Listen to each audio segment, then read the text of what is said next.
Hello, what's up mga bossing? So, karong nga adlaw mga boss is natay tirahan na po yung sticker. Dr. Elgin! Okay kayo? So, for today's video mga boss is muna itong another video, another customer, another blessing mga bossing. So, every customer is a blessing yun sa mga boss. Ang problema na ito kan mga boss is grabe na siya ka gabok. Kita ninyo? Naman nagkuskus ato customer po kulang pagyapon kuskus mga boss. So ako na buhaton nato ni mga bossing is tanggalon nato niyang mga kaning mga gabok na niyang part kani.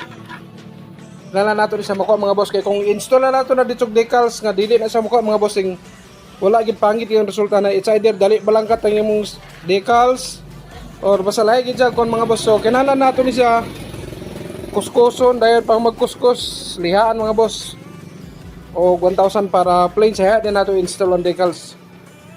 So muna mission nato ani kan mga boss nga daan na siya puro ato sa pasinahon from rough to shiny sa mga boss. Adi aragoy wala good Oscar. Okay mga bossing, umadi ko ninyo mga boss ato ni siyang trabahon. Tara.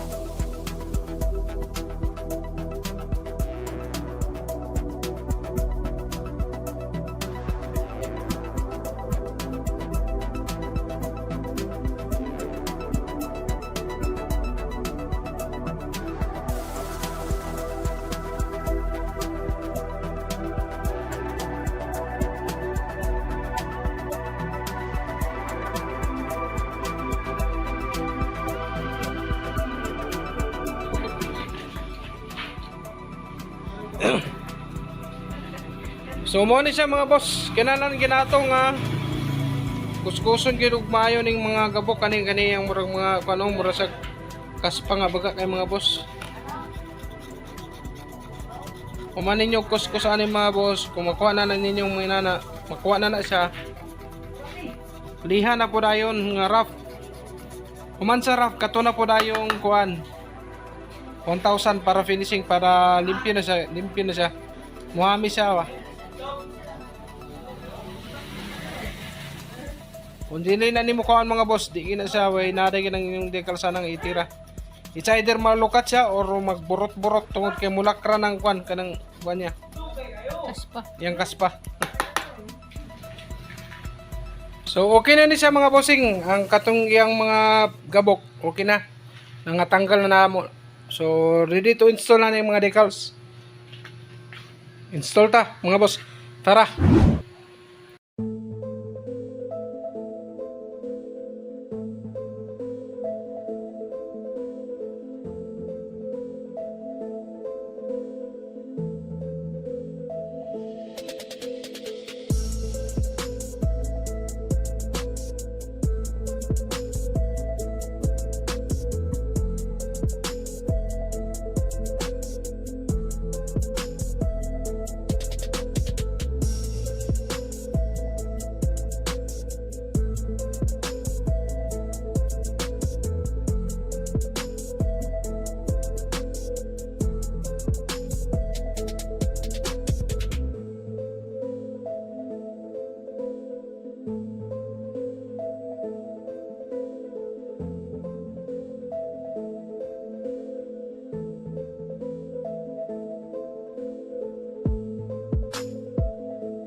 So mo na ni final result mga boss sa atong trabaho nga XTZ125 from Rought to Shinny mga boss. So makita ninyo mga boss, goods na kayo sa tanawon. Although medyo na sa daan, pero at least ang iyang cover, kung makita ninyo, kung mapansin ninyo ang iyang kalainan kung kaganina sa wala pa siya na-install ng Decals, dahil kita mga boss from Rought to Shinny. So if you like this video mga bossing, don't forget to subscribe sa itong YouTube channel Gieboy Stickers and Design. I-click ang notification mga bossing para update mo sa itong mga upcoming videos. Stay safe always mga bossing. God bless and bye bye!